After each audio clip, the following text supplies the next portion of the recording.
মুরব্বী গিয়েছে ভোট নেওয়ার জন্য, ভোট দেওয়ার জন্য যাওয়ার পরে বলছে, বাবারা আমার নাম্বারটা দেখে দাও, আমি ভোট দেব।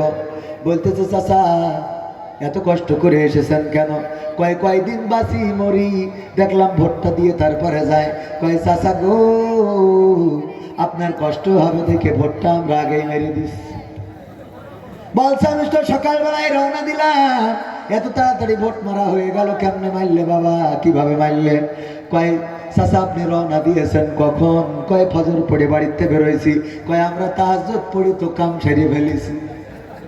তাহাজ্জুদ পড়ে কাম সারা শেষ। চাচা যাইতে পারেন। চাচা চলে যায়, ডাক দিয়ে বলে, চাচা চাচিরে যেন আবারে পাঠাইয়েন না, চাচির এই বৃদ্ধ বয়সে আবার কষ্ট দিয়েন না। তোমার চাচি কি ভোট দিয়ে গেছ নাকি? হ্যাঁ গিয়েছে। বলছে, দেখো কত বড় নেমো খারাপ, কত বড় সুবিধাবাদ জিন্দাবাদ। এমন বুড়ির সাথে আল্লাহ যেন আমার জান্নাতেও না রাখে, এমন বুড়ির সাথে আল্লাহ যেন আমার জান্নাতে না রাখে। চাচা বুড়ির পরে এত রাগ কেন? রাগ হবে না কেন? ওগো আমার বাবাজিরা, আমার স্ত্রী মরে গেছে, 12 বছর হয়ে গেল, এসে যখন ভোটটা দিয়ে গেছে, তা আমার কি একটু দেখে যাবে না? আমার খবর কি একটু নেবে না? আমি কেমনে আছি, কেমনে বাঁচি, সেই খবর না নিয়ে চলে গেল রে। এই বুড়ির সাথে আমি জান্নাতেও যাইতে চাই না। এই গণতন্ত্র ছিল মুখে, আসলে বাস্তবে কোথাও গণতন্ত্র ছিল নাকি? গণতন্ত্র চিনি না আমি, জানি না গণতন্ত্র, গণতন্ত্র দেখিনি আমি, শুনেছি গণতন্ত্র। শুনেছিলাম আমি বাংলাদেশে গণতান্ত্রিক রাজা, যখন যারে মনে চেয়েছে ধরে দিয়েছে সাজা। শুনেছিলাম আমি বাংলাদেশে গণতান্ত্রিক রাজা, যখন যারে মনে চেয়েছে ধরে দিয়েছে সাজা। কাউকে দিয়েছে ফাঁসির দণ্ড, রেখেছে আয়না ঘরে, কাউকে আবার লাশ বানিয়ে ভাসিয়েছে সাগরে। ঠিক না বেঠে? আয়না ঘর প্রকাশ্যে এসেছে, ডক্টর ইউনূস উপদেষ্টা সহ যারা আয়না ঘরে নির্যাতিত হয়েছে, তাদেরকে নিয়ে আয়না ঘর প্রদর্শন করে তিনি মন্তব্য করেছেন, এমন ঘর, এমন কুঠুরি আইয়ামে জাহেলিয়াত বলে যে কথা ছিল, সেটা যেন বাংলাদেশের প্রতিটা আনাচে কানাচে কায়েম করা হয়েছিল। গণতন্ত্র চিনি নাই আমি, জানি না গণতন্ত্র, গণতন্ত্র দেখিনি আমি, শুনেছি গণতন্ত্র। শুনেছিলাম আমি বাংলাদেশে গণতান্ত্রিক রাজা, যখন যারে মনে চেয়েছে ধরে দিয়েছে সাজা। কাউকে দিয়েছে ফাঁসির দণ্ড, রেখেছে আয়না ঘরে, কাউকে আবার লাশ বানিয়ে ভাসিয়েছে সাগরে। করেছে এসব কিসের জোরে? ছিল কি দাদার মন্ত্র? কেমন গণতন্ত্র ছিল, কেমন গণতন্ত্র?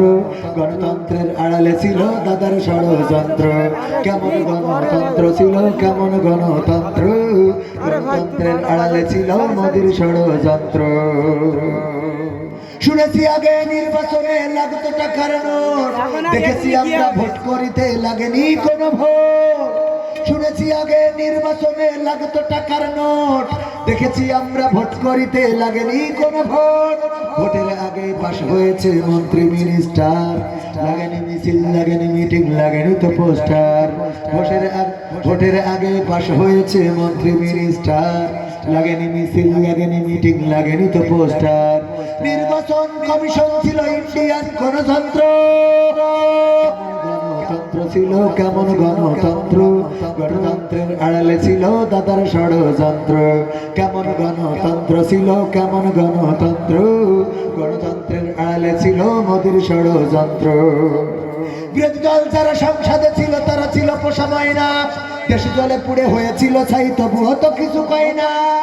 বিরোধী দল যারা সংসদে ছিল, তারা ছিল পোষা ময়না, দেশ জলে পুড়ে হয়েছিল ছাই, তবুও তো কিছু কয় না। শাসনে ছিল না সততা নিষ্ঠা, বিচারের ছিল না মান, সংসদে বুঝি তাই শোনা যেত মমতাজের গান। শাসনে ছিল না সততা নিষ্ঠা, বিচারের ছিল না মান, সংসদে বুঝি তাই শোনা যেত মমতাজের গান। বিরোধী দল নাই, ওটা তো ছিল ডিজিটাল ষড়যন্ত্র। কেমন গণতন্ত্র ছিল, কেমন গণতন্ত্র?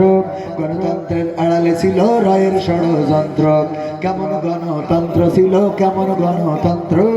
গণতন্ত্রের আড়ালে ছিল মোদির ষড়যন্ত্র।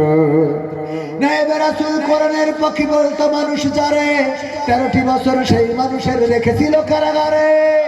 নায়েবে রাসূল কোরআনের পক্ষে বলতো মানুষ যারে, 13টি বছর সেই মানুষের রেখেছিল কারাগারে। কোরআনের কথা বলতে গেলেই করতো গ্রেফতার, ইসলামী বই কোরআন হাদিস করতো যে উদ্ধার। দিনের কথা বলতে গেলেই করতো গ্রেফতার, ইসলামী বই কোরআন হাদিস করতো যে উদ্ধার। ওসবে নাকি থাকতো লেখা নাশকতার মন্ত্র। কেমন গণতন্ত্র ছিল, কেমন গণতন্ত্র, গণতন্ত্রের আড়ালে ছিল দাদার ষড়যন্ত্র। কেমন গণতন্ত্র ছিল, কেমন গণতন্ত্র, গণতন্ত্রের আড়ালে ছিল মোদির ষড়যন্ত্র। কেমন গণতন্ত্র ছিল, কেমন গণতন্ত্র, গণতন্ত্রের আড়ালে ছিল রায়ের ষড়যন্ত্র। কথা কয় না।